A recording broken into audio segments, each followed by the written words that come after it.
সাদেক বলছে কি গো পাইছে গো পাইছে কি করছে গো জানি কি মশলা জানি। আসসালামু আলাইকুম। এই যে আমরা বর্ষার মধ্যে জাল পাচ্ছিলাম, বৃষ্টির দিন। এই বোয়ালটা জালে আটকাইছে, একটু আগে উঠে নিয়ে এলাম বোয়ালটা। এখন মাছ কাটতেছে শিমু, দেখা যাক কাটতে পারে কিনা মাছটা। এত বড় মাছ। আমি আর বলছি যে আজকে জাল দেখতে যাইতে হবে না, বৃষ্টির দিন আজকে যাইতে হবে না। কথা সব ওই বলছাল যে বৃষ্টির দিন আজকে জাল যাইতে হবে না বৃষ্টির মধ্যে। আজকে যদি না উঠাই তো বলটা নষ্ট হয়ে যেত গা। না, তারপরে আমি বলছি না বৃষ্টির দিন মাছ যাইবো, আটকাইবো, দেখি তাহলে জালটা দেখে আসি। পরে গেছি, যাই দেখি বোয়ালটা, আমি মনে করছি বোয়াল মরে গেছে গা, পরে দেখি না তাজাই আছে। এই দেখেন কতগুলা মাছ হয়েছে, অনেকগুলা মাছ হয়েছে দেখেন, অনেক বড় আছে, মোটামুটি ভালোই বড় আছে বোয়াল মাছটা।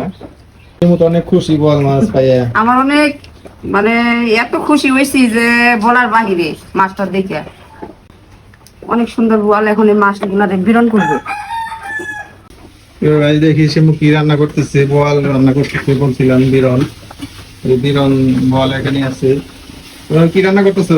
এই দেশি মুরগি রান্না করতেছি, লাউ দিয়ে চিংড়ি দিয়ে রান্না করলাম। এবার বোয়াল মাছের বিরন কি কি দিয়ে বিরন করি দেখেন। হলুদ মরিচ ধনিয়া পাতি সব একসাথে, এই যে সব এক করে দিতেছি, একসাথে দিয়ে দিতেছি। এখন এগুলো ভালো করে মাখাবো, মাছগুলো ছেড়ে দিব তেলের মধ্যে, দিয়ে দিতেছি।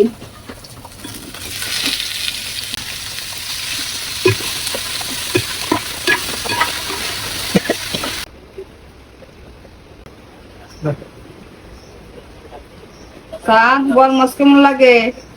ভালো।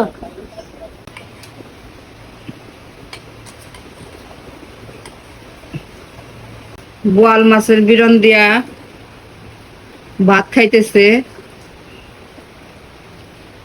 কেমন হয়েছে?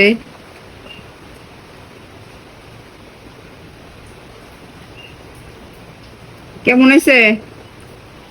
অনেক মজা, অনেক মজা। বিলের মাছ তো বোয়াল। বোয়াল মাছ আর শিমুর রান্নাও অনেক ভালো হয়, এই জন্য অনেক মজা হয়েছে, আর বেশি মজা হয়েছে। সাথে বোয়াল মাছের লগে যে দেশি মুরগি আছে, কি দিয়া খাও? দেশি মুরগি না বলে রান্না? হ্যাঁ, দেশি মুরগি নিয়েছি।